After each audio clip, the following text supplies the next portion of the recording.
Magandang tanghali, kumusta po? Narito po ulit ang update natin para sa lagay ng ating panahon.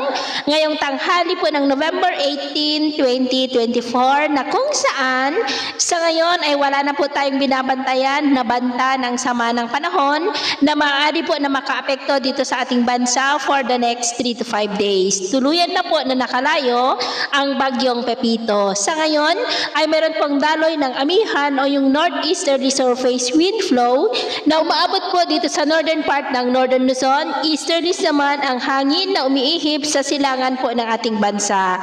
At meron pong shear line na nandyan sa may northeastern part ng extreme Northern Luzon.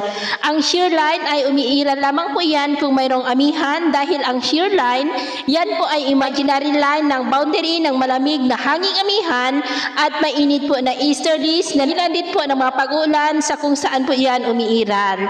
At sa ating long range forecast ay wala naman pong bagyo na nakikita na tatawid po dito sa ating bansa. Posibleng hanggang sa matapos ang buwan na ito ay storm free po tayo. Pero sa huling mga araw ng Nobyembre ay posible ulit ang pamumuo ng mga weather disturbances sa silangan ng ating bansa. At tapos sa unang linggo ng Disyembre at ang development po ng mga yan ang ating babantayan kung matutuloy po o hindi. At ang susunod na bagyo ay tatawagin po sa local name na bagyong Kerubin. At sa lagay ng ating panahon, ngayong tanghali ay generally fair weather naman sa malaking bahagi ng ating bansa, pero po sa amihan at shear line ay cloudy skies with isolated rain sa ilang bahagi ng Batanes, Babuyan Islands at ilang bahagi ng Cagayan. At dahil naman sa mga localized thunderstorm dulot ng easterlies ay cloudy skies with isolated rain sa ilang bahagi ng Quezon, Batangas, Palawan, Sorsogon, Aklan, Capiz, ilang bahagi ng Negros,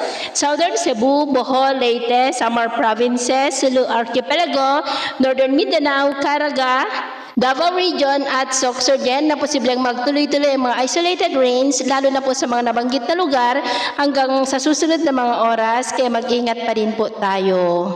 Sa atin naman pong mga baybayin, dahil pa rin sa pinagsamang epekto ng amihan at trough ng bagyo ay iwasan na muna natin ang papalaot sa seaboard po ng Batanes, Babuyan Island seaboard at seaboard ng kanluran ng Northern Luzon at Cagayan seaboard dahil ang mga alon dyan ay posible po na aabot hanggang sa 4 to 7 meters height. Kaya hanggat maaari ay iwasan na po muna natin ang papalaot dyan sa mga may kulay pula para mas makaiwas sa mga sakunang pangkaragatan. So, ito po ang latest update natin sa araw na ito. At ako po muli si James na nagsasabing sa kahit anong pagsubok po na darating sa ating buhay, huwag na huwag po tayong mawawalan ng pag-asa. Thank you and God bless!